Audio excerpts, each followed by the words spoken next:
By now, the Facebook initial public offering is legendary. This disaster engineered by Morgan Stanley, as of right now, has lost $28 billion in the market. Money that's just simply vaporized. That works out to about $250 for every household in America. And some of that money was indeed real money invested for a purpose of making something more later on. It's gone forever.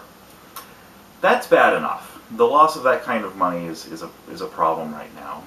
But even worse is what this does to people's attitudes and the state of the market all over the world.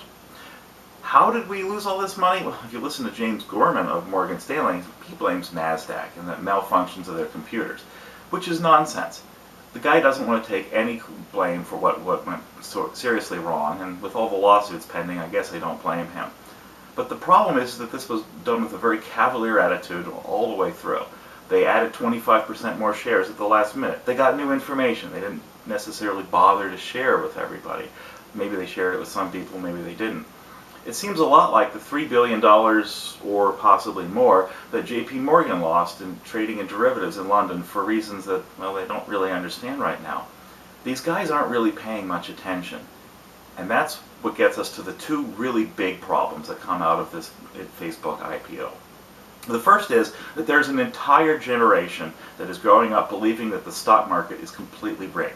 To compare it to casinos is unfair to casinos. At least there you have a chance. If an entire generation no longer has any faith in things like 401ks or investment in general, what are they going to do? This is going to poison the stock market for an extremely long time to come. The second problem, though, is significantly worse.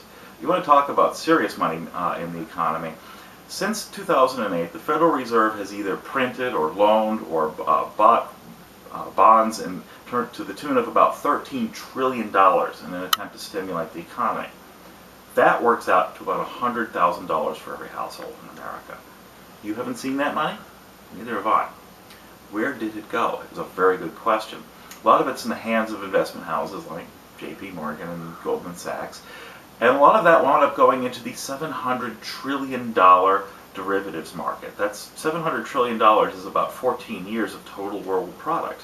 So that, take the 13 trillion or so, leverage it 20, 30, 40 times, and you get there pretty soon.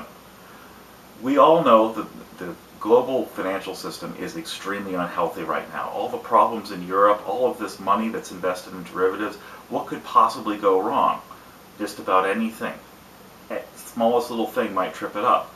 And the cavalier attitude that's being shown